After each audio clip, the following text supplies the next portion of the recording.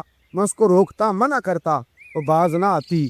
کہتے ہیں آج اس نے اتنی سخت بات کی کہ میں اس کا گلا کاٹ آیا ہوں، قتل کر دیا ہے۔ حضور میرے لیے حکم کیا ہے؟ تو نبی پاک نے فرمایا جا، تیرے اوپر کوئی سزا نہیں، تو نے جو کیا ہے اچھا ہی کیا ہے، یہ اچھا کر ڈالا ہے جو تو نے کیا ہے۔ ایک صحابی نابینا تھے، آنکھوں سے نظر نہیں آتا تھا، رشتہ کوئی نہیں دیتا تھا، معذور آدمی تھے، نکاح ہوا، شادی ہوئی، 2 بیٹے دیے اللہ، گھر بس گیا، بیوی کپڑے دھو کے دیتی، خدمت کرتی، روٹی پکا کے دیتی، بچے بڑے حسین تھے، اور وہ صحابی خود فرماتے، نابینا صحابی کہتے موتیوں کی طرح کے میرے بچے، جو بھی آتا آ کے کہتا تیرے موتیوں کی طرح کے لال ہیں۔ لیکن آپ فرماتے ہیں ایک صبح اعلان ہو گیا، مدینے میں شور ہو گیا کہ اس نابینا صحابی کی بیوی قتل ہو گئی، کسی نے خنجر کے دبایا، مر گئی ہے۔ کہتے ہیں اس کے لواحقین اکٹھے ہوئے، در رسالت مآب پہ آئے، آگے کہنے لگے حضور ہمارا قاتل ڈھونڈ کے دیں، ہماری بیٹی کو کس نے مارا؟ میرے رسول پاک نے مجمع پہ نظر ڈالی، فرمایا بھائی مجھے کہنے کی ضرورت نہ پڑے، اگر قاتل موجود ہے تو خود اٹھ جائے، خود اٹھے۔ وہ نبینا صحابی بیچ میں سے اٹھ کے کھڑے ہو گئے، کہنے لگے سونیا قاتل کوئی باہر نہیں، میں خود قاتل ہوں، میں نے مارا ہے، میں قاتل ہوں، میں نے مارا ہے۔ مصطفیٰ کریم سید عالم صلی اللہ علیہ وسلم نے فرمایا تجھے تو اس کی بڑی ضرورت تھی، بڑی حاجت تھی، تیری بیوی تھی، تیرا گھر سنبھالتی تھی، تیرے بچے تھے۔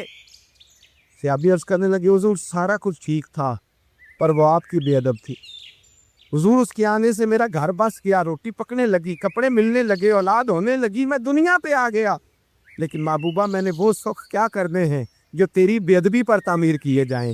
یا رسول اللہ مجھے کیا حاجت اس چیز کی جس میں آپ کا پیار ہی نہ ہو، یا رسول اللہ آپ کی محبت ہی نہ، حضور میں نے قتل کر ڈالا ہے، مجھے بیوی نہیں چاہیے، مجھے وہ والی چاہیے جس کی زبان پر رسول اللہ کے نام کے ترانے ہو، جو حضور کی محفل کرنے والی ہو، نعت پڑھنے والی ہو، جو نبی پاک علیہ السلام کی ازواج کا، اولاد کا، بیٹیوں کا ذکر کرنے والی، مجھے وہ بیوی نہیں چاہیے جو بیوی بے ادبی کرے۔ میرے نبی پاک صلی اللہ علیہ وسلم نے محلے داروں سے پوچھا، فرمایا بات اس کی ٹھیک ہے؟ کہا حضور واقعی بے ادب تھی۔ نبی پاک نے فرمایا اٹھو پھر چلے جاؤ، اس نے انسان نہیں مارا، اس نے گستاخ رسول کو مارا ہے، اس نے ایک گستاخ رسول کو مارا ہے۔ بھائی یاد رکھے نبی پاک کا پیار ایمان کا حصہ ہے، اس میں کوئی کمپرومائز نہیں۔